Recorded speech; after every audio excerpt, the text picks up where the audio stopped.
paz do Senhor, meus queridos e amados irmãos, amigos, que estão sempre atentos às nossas videoaulas da EBD, Escola Bíblica Dominical. Nós estamos aqui para iniciar mais uma aula e queremos chamar a atenção de todos vocês que nessa oportunidade estaremos estudando a lição de número 9. Essa lição deveria também ser ministrada no próximo domingo, dia 31 de maio, né? Mas em virtude da situação de distanciamento social que nós estamos vivendo em função dessa pandemia do coronavírus, nós queremos levar até você esta mensagem e esta aula, né? Mais uma aula, que você possa aproveitar e fazer com que da palavra de Deus você tire proveito para a sua vida espiritual e também nos trabalhos que o Senhor tem colocado em suas mãos para fazer, assim como evangelismo, assim como pregar a palavra de Deus nas igrejas, enfim, fazer a obra a qual Deus te chamou, ok?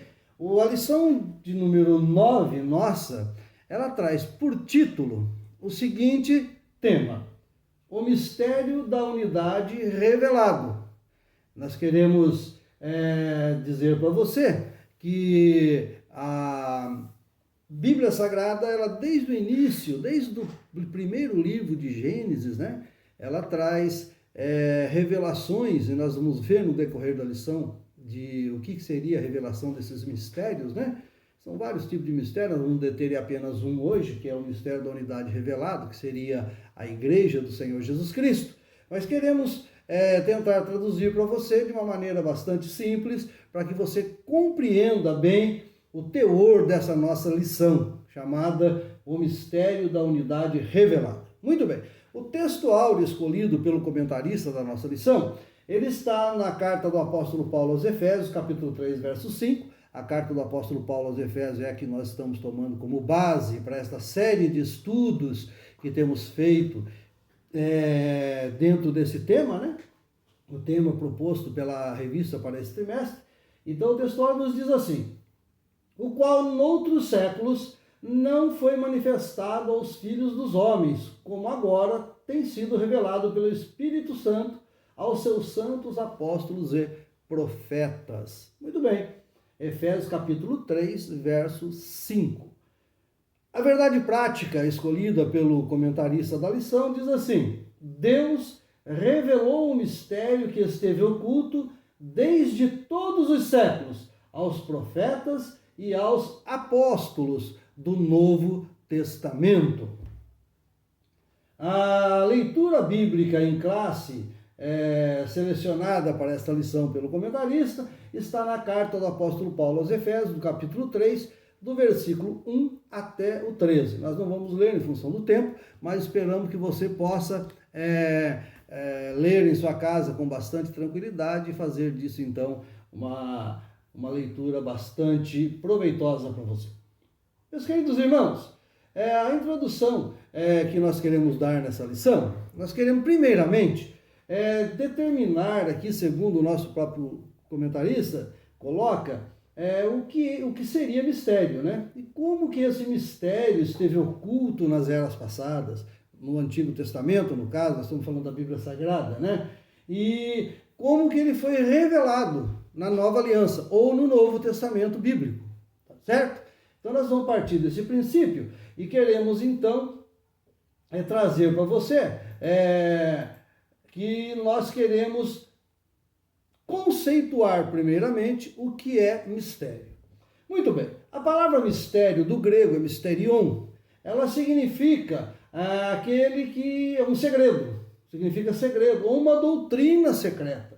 É interessante nós notarmos, irmãos, que essa palavra mistério, ela abrange muita coisa dentro da Bíblia.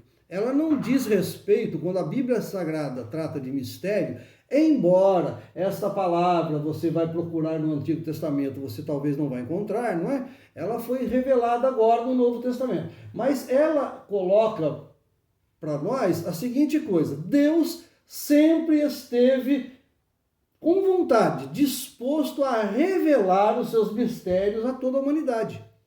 E ele tem feito isso no decorrer de toda a história da humanidade, toda a história desde a criação, lá na eternidade, até hoje, ou na eternidade, antes da criação na eternidade, a criação e até hoje, ele tem revelado esses mistérios aos homens. Uma vez que o homem teve a queda lá no Éden, como todos nós sabemos, né? Quando Adão e Eva pecaram e foram afastados, então, da glória de Deus, nós queremos mostrar para você que essa palavra mistério, Deus sempre tentou revelar ao homem. Caso o homem não tivesse perdido a condição de inocência que ele tinha no Éden, esses mistérios não existiriam, porque ele estaria em contato direto com o Criador e todas as coisas lhe seriam reveladas diretamente por Deus. Porém, a queda fez uma separação, e essa separação precisava ser restaurada para que então, dessa restauração, adviesse essa revelação dos mistérios de Deus.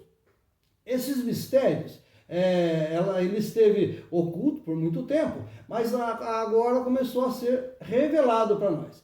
Primeiro, dentro do item 1 da nossa lição, o tópico principal da nossa lição do item 1, os mistérios ocultos no Antigo Testamento. Temos no Antigo Testamento uma mensagem colocada nas entrelinhas do Velho Testamento. Nós temos algumas referências, poderíamos falar com vocês aqui nessa oportunidade, mas embora nós não tenhamos tempo suficiente para fazer todas essas explanações, mas poderíamos, por exemplo, colocar um dos mistérios revelados lá no Éden ainda, né? Quando Adão e Eva pecou e Deus então disse que da semente da mulher nasceria um que pisaria a cabeça da serpente. Até então era um mistério. Quem seria esse um que pisaria a cabeça da serpente? Porventura, Deus usaria um anjo do céu para vir até a terra ou até o inferno e pisar na cabeça da serpente? Não. Nós podemos entender que da semente da mulher nasceria um salvador da humanidade. E hoje, nós, conhecedores da história que somos, já sabemos que se trata da pessoa bendita de Jesus Cristo. Mas muito bem, nessa passagem tem uma coisa bastante interessante quando nós lemos esta passagem na Bíblia. Estou tomando por base aqui um livro para poder fazer algumas explanações mais proveitosas para os irmãos. Deus, quando fala com a mulher, ele diz a seguinte coisa lá em Gênesis capítulo 3, verso 15. E porém inimizade entre ti e a mulher, e entre a tua semente, da serpente, no caso do diabo, né?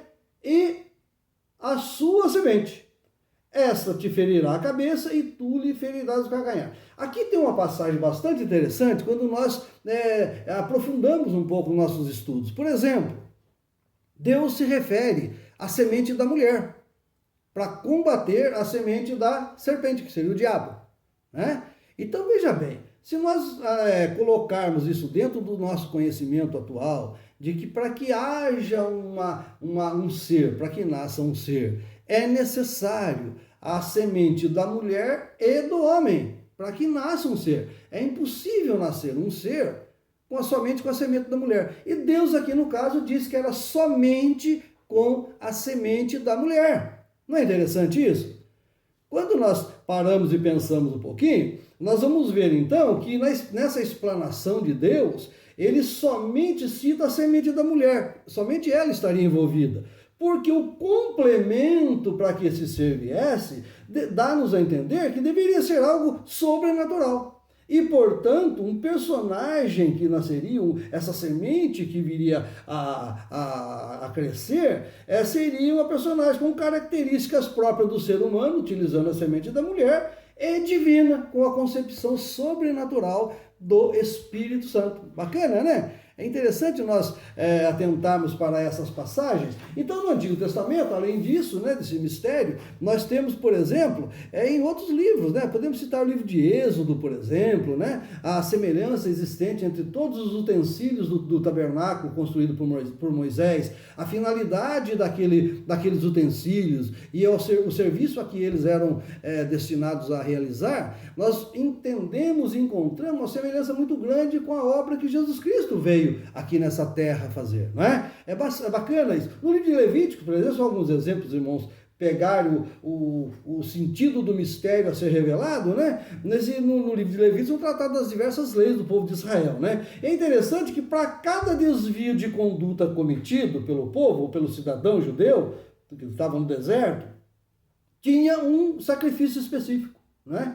Para cada tipo de culpa, um sacrifício específico. Ou um animal inocente era imolado, ou outras atitudes eram tomadas para que essa falta, essa culpa fosse de alguma forma coberta, de alguma forma desfeita, para que as pessoas pudessem ter uma vida mais tranquila naquele deserto. E é interessante isso, né? Mas nós temos nessas entrelinhas do livro de Êxodo os sacrifícios de animais. E isto remonta para um sacrifício que seria feito no futuro, um sacrifício vivo que seria feito de uma vez por todas, uma vez que o sacrifício dos animais não tinha a capacidade de perdoar todos os pecados, né? De apagar todos os pecados. No livro de Números, por exemplo, é uma tratativa interessante, né? Porque as primeiras experiências do povo sob um governo teocrático ali no deserto estava ainda tratando da jornada do povo no exército, né? Lá no deserto. E teve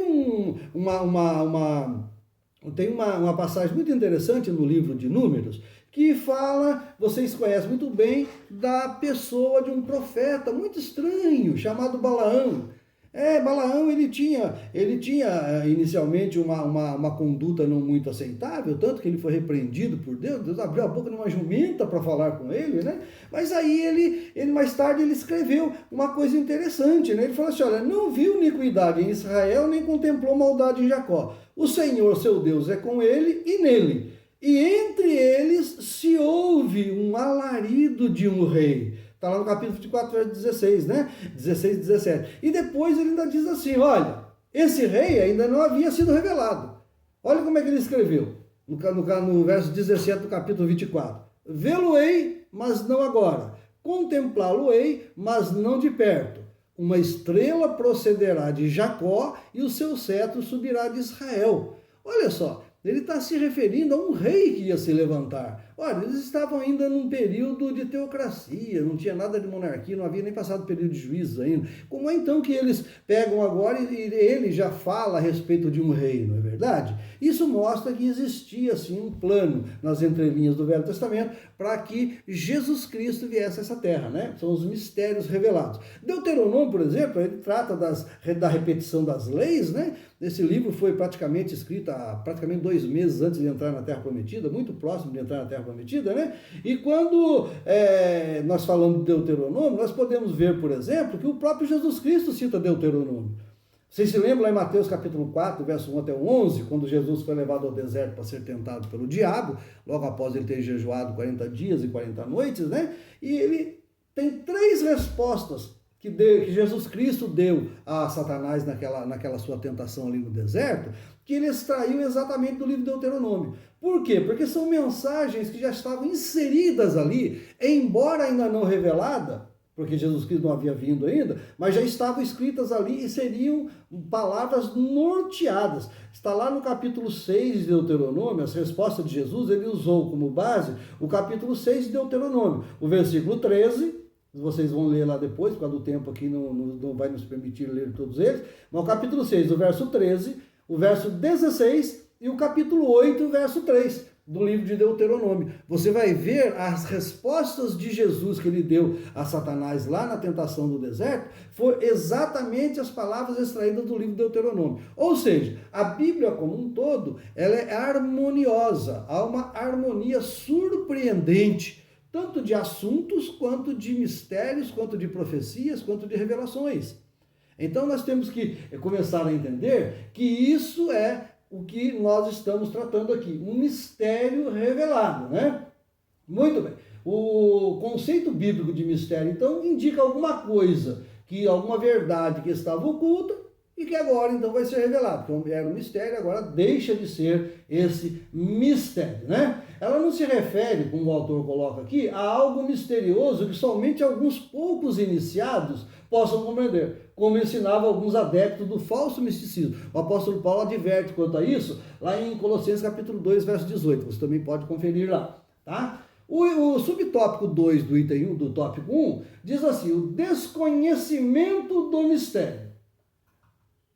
Olha, nós temos que colocar agora aqui em foco, o autor ele destacou com bastante propriedade esse termo que eu vou falar agora. Ele diz assim, olha, noutros séculos não foi manifestado como agora. Está no capítulo 3, verso 5 da carta aos Efésios, que é a leitura bíblica em classe nossa. Está no capítulo, verso 5 do capítulo 3 da carta aos Efésios. Esse como, ele é um advérbio circunstancial, ou seja, hoje, agora, dentro dessas circunstâncias atuais, que circunstâncias seriam essas? As circunstâncias que Jesus já veio, já fez, já deu prosseguimento no plano de Deus, e agora, como ele fez esse sacrifício, é circunstancial, então os mistérios foram revelados. Muito bem? Isso é muito importante nós guardarmos bem isso em nossa mente, porque os mistérios eles não foram revelados até quando Jesus Cristo veio e consumou a obra ali na cruz do Calvário, a obra redentora da humanidade, né? Não redentora de apenas alguns, mas de toda a humanidade que aceitar, todo aquele que crer será salvo, né? Bom, o mistério e os profetas do Antigo Testamento, é o subtópico 3 do item 1 nosso, o tópico 1 nosso. Esse item, os mistérios dos profetas, nós já demos alguns exemplos aqui no Pentateuco, por exemplo, Gênesis, Êxodo, Levítico, Número e Deuteronômio, né? São os 5 primeiros livros da Bíblia, e nós não vamos nos deter muito nele, pois você vai encontrar essas referências em quase todos os profetas do Antigo Testamento. E se não bastasse só nos profetas, nós também temos referências a esse evento que haveria de acontecer, esse mistério que haveria de ser revelado, em todos os outros livros. Você pode encontrar nos livros históricos, nos livros proféticos, né? Todos eles, nos livros poéticos, Salmos, Provérbios, Eclesiastes, Cantares de Salomão, né? E inclusive Jó, embora seja considerado por alguns como sendo um livro histórico, na realidade ele é escrito em forma de poesia. Ele é considerado também um livro poético, ok? Muito bem. Nós vamos partir então agora para um resumo desse tópico. Eu disse que mistério na Bíblia tem vários significados. E aqui nós podemos determinar pelo menos 8 tipos de mistérios. Nós não vamos falar sobre todos eles. Nós só temos um tópico hoje que nós vamos tratar. Por exemplo, mistérios não revelados poderia ser o plano da redenção de Deus desde a eternidade, como eu disse, desde lá do Éden, né? Quando a mulher pecou, Deus já estava preparando uma redenção para essa humanidade. Então, nós temos aqui o plano de Deus sendo cumprido para a humanidade. Era um mistério que foi revelado em Cristo. Outro mistério que nós temos também é os aspectos específicos do Evangelho. O que é o Evangelho, né? Para que serve o Evangelho? Como que ele atinge as pessoas? Como é que pode uma história ou um escrito influenciar tanto a vida das pessoas? Era um mistério também que foi revelado em Deus, que é a palavra eterna de Deus, né? O verbo de Deus. Também o terceiro tipo de mistério que nós encontramos é a característica do reino espiritual. Porque muito se falava em reino de Deus, mas ninguém tinha ideia do que era. E de repente, aparece João Batista e fala, eis o reino de Deus chegou entre vós. Quem quer ser reino de Deus? Jesus Cristo. Que ele veio consumar aquilo que Deus tinha em mente, vamos chamar assim, nós muitas vezes fazemos essas comparações, né? A mente de Deus, e ele tinha em mente de fazer essa revelação da característica do reino espiritual que ele queria implantar na Terra. A quarta definição de mistério que nós encontramos em algumas partes da Bíblia, trata-se da cegueira temporária de Israel. Israel, ele se considerava o povo perfeito, o povo escolhido de Deus, privilegiado, que não deixava margem a dúvidas para que outros pensassem que ele não tinha nada a ver com Deus. Para ele era só eles que eram de Deus, né? Então essa cegueira era temporária.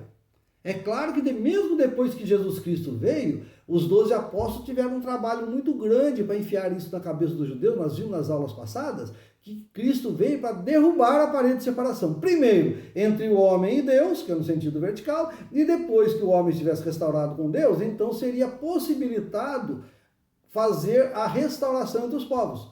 ou seja, judeus e gentios, derrubou a parede de separação, como nós vimos nas aulas passadas.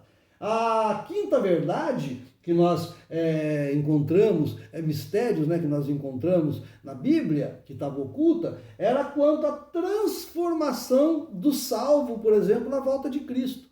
Né? Nós teremos um corpo reformado, restaurado, um corpo glorificado, né? Um corpo espiritual, vamos chamar assim, para poder ter condições de habitar nas alturas celestiais juntamente com Deus. Esse era um mistério também oculto, embora alguns profetas tenham falado sobre ele, mas não sabiam de que se tratava. Né? O sexto tipo de mistério trata de uma verdade a ser entendida de forma sobrenatural. Tantas coisas os profetas falaram e não tinham ideia do que se tratava, né? Mas quando Cristo veio, essas verdades que deveriam ser entendidas de uma forma espiritual, veio à tona, através da revelação direta de Deus, do Espírito Santo, aos profetas do Novo Testamento, aos apóstolos e aos profetas do Novo Testamento. Ele que nos traduziram estas palavras do Antigo Testamento para que nós entendêssemos na nossa atual situação aqui na época da graça. E o sétimo tipo de mistério é o mistério do anticristo, por exemplo, é um mistério que tem na Bíblia. E esse mistério do anticristo, a Bíblia diz que ele ainda não foi revelado, o anticristo, né? Mas ele há de ser revelado. Embora o espírito do anticristo habite entre nós, o anticristo especificamente não foi revelado ainda, é um mistério ainda. E o oitavo mistério que nós encontramos, o oitavo tipo de mistério que nós encontramos na Bíblia, trata exclusivamente então da igreja como um corpo de Cristo, aquele corpo restaurado, judeus, gentios, formando um só corpo, né? Não tem judeu, não tem grego, não tem macho, não tem fêmea, não tem pobre, não tem rico, não tem raça, não tem etnia, todos formam um só povo, e esse um só povo, então, ele forma a igreja, é o último mistério. E é exatamente só sobre esse mistério que nós estamos tentando falar hoje, né? Então, esse mistério oculto, ele foi revelado. E sabe o que é interessante nós notarmos? Vamos correr um pouquinho aqui, né? O mistério oculto foi revelado, é o segundo subtópico do tópico 1, ele já foi revelado, nós já tratamos sobre isso, e o terceiro subtópico do item 1 fala da magnitude, a grandeza desse mistério que era a igreja. Era impossível na cabeça tanto de gentios quanto de judeu que Deus teria um plano para que todos os povos, quando nós falamos todos os povos, independe de categoria política, independe de partidos políticos, independe de tendência política, né? De você ser de direita, de esquerda, de centro, ser comunista, ser fascista. Não, isso não tem nada a ver com o mistério de Deus. O mistério da igreja pegam todos os povos que creem em Jesus Cristo, professam a fé em Cristo, aceitam Jesus Cristo como seu Salvador e torna-se então um só povo que vai morar eternamente no céu. E é interessante notar que a dificuldade, só para a gente exemplificar, que está inserido na nossa lição, até os nossos pais da igreja tinham dificuldade em entender isso. Ou vocês pensam que não? O apóstolo Pedro, por exemplo, ele tinha uma dificuldade tremenda. Ele foi talvez o mais relutante dos apóstolos para entender que agora nós estamos na era da graça. Ele chegou a ter algumas discussões com Paulo, por exemplo, sobre o evangelho da graça, ou seja, o evangelho destinado aos gentios. Porque para Pedro era tudo somente a respeito dos judeus. E quando nós olhamos aqui no livro de Atos dos Apóstolos, por exemplo, capítulo 11, né, tá do verso 4 até o 17, você pode ler na sua casa. É interessante notar que Pedro vinha com essa característica de não aceitar os gentios. E de repente ele passou a aceitar os gentios e alguém questiona Pedro por que ele estava fazendo isso. Então nesse texto bíblico que eu citei, de Atos dos Apóstolos capítulo 11, do 4 até o 17, nós encontramos Pedro tendo uma visão. E olha só que interessante, quando ele teve essa visão, ele viu um lençol descendo do céu e tinha ali naquele lençol uma série de animais, aves, répteis. E então o Espírito de Deus fala com Pedro, Pedro, levanta e come. Pedro retrucou na hora, ele tinha uma tendência judaica, uma tendência de exclusivismo. Ele disse que não, de maneira nenhuma, Senhor, eu jamais comi algum animal impuro. O que o Espírito de Deus fala com Pedro? Não tornes impuro aquilo que eu tenho santificado. Olha que palavra forte. E falou isso para Pedro por 3 vezes. E então Pedro agora, de posse dessa verdade que o Espírito havia revelado para ele, porque as revelações desse mistério é mais uma prova que ele não é revelado simplesmente por estudos humanos ou porque algum ser humano é muito iluminado, leu o Velho Testamento e conseguiu juntar as coisas, né? Juntar aquelas entrelinhas ali e chegar em Jesus Cristo só para disfarçar. Não, foi mistério revelado pelo Espírito Santo de Deus. Então Pedro teve essa visão e teve então essa maneira de pensar mudada. Agora ele percebeu então que não havia nada de impuro. Se Deus está santificando, quem somos nós para tornar impuro aquilo que Deus santifica? Não é verdade? Muito bem. Esse primeiro tópico já passou, né? Nós vamos entrar em esse tópico, um resumo dele é mais ou menos isso, olha, a mensagem do mistério de Deus, que seria a igreja, né? Na revelação de Jesus, mostrada nas entrelinhas do Antigo Testamento, e mostrando para Pedro essa diferença do que era antes e do que é agora, muito bem? O terceiro, nós estamos tratando aqui já do segundo tópico, né? O segundo tópico, que é o mistério revelado no Novo Testamento. Muito bem. Saiu das entrelinhas do Velho e veio para o Novo, chegou até Pedro. No tópico 3, um mistério pré-estabelecido por Deus. Primeiro, as riquezas insondáveis de Cristo. Para o apóstolo Paulo, olha, observe bem, compartilhar com os povos essa boa obra era algo imensurável. Quando você lê no verso 3 do 18 ao 29, né, nós podemos até ler aqui na Bíblia para a gente poder acompanhar, esse texto é pequeno, dá para a gente ler, né? 3, do verso 18 até o 19, olha só como é que Paulo se expressa. Ele tem um momento de uma inspiração tão forte que ele expressa até poeticamente dessa forma assim, olha, para poderdes perfeitamente compreender com todos os santos qual seja a largura e o comprimento e a altura e a profundidade, e conhecer o amor de Cristo que excede todo entendimento, para que sejais cheio de toda a plenitude de Deus. Olha que coisa linda, né? Ele dava um valor para esse mistério revelado imenso, e esse valor não podia ser menosprezado pelos apóstolos, né? Alguém pode achar que o evangelho não tem valor nenhum, que a Bíblia não serve para nada, né? Nós temos muitas pessoas, muitos céticos por aí, que discutem a respeito disso e tratam dessa forma a Bíblia Sagrada. Mas nós sabemos que não é dessa forma. O que nós temos na mão é algo muito especial, é algo que tem poder para transformar vidas. Enquanto a ciência busca soluções na psicologia, que é uma ciência muito eficaz, muito interessante, muito importante no conhecimento da humanidade, na psiquiatria, enfim, na sociologia, em todos os estudos humanos, né, humanitários que tratam desses assuntos para tentar melhorar a vida das pessoas, para tentar tirar dela alguma culpa, algum problema que ela tenha, que é válido. Nós temos essa ciência aí, é dada por Deus, e nós podemos fazer uso dela sem problema nenhum, mas nenhuma delas tem o poder transformador. Por quê? Porque você pode muito bem sugestionar uma pessoa a colocar em sua mente coisas boas, como eles tratam de pensamentos positivos, por exemplo, né? Quem não é nada de errado ter pensamentos positivos. Ruim é quem tem aquele pensamento de só derrota, né? Só desgraça, não é verdade? Mas na realidade tem que ter pensamentos bons. Mas isso fica na mente. E o interessante do Evangelho é que ele tem poder. O apóstolo Paulo diz que o Evangelho é poder de Deus para a salvação de todo aquele que nele crê.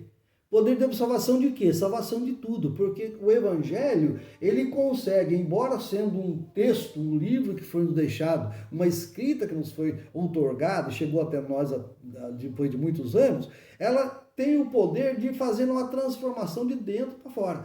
Eu disse na aula passada, o profeta Ezequiel, ele dizia o seguinte, que nós tínhamos, que Deus ia chegar aquele momento, quando ele está proclamando o juízo para os líderes de Israel, vocês se lembram da aula passada, nós falamos sobre isso, ele ia chegar um momento que ele ia tirar o coração de pedra da humanidade dos homens e colocar ali dentro um coração de carne. É claro que isso é um sentido figurado, né? Nós não podemos aqui tornar literal tudo na Bíblia. Nós temos que ler e tentar entender de forma literal. Mas quando não dá, nós temos que nos render e saber que era um sentido figurado, era uma metáfora, né? Nenhum homem que eu conheço e que já habitou nesse planeta aqui possui um coração de pedra. Não tem como, né? Tem que ser de carne, na verdade. Mas ele estava querendo dizer o seguinte: tiraria a dureza de coração das pessoas e transformaria essas pessoas em pessoas boas.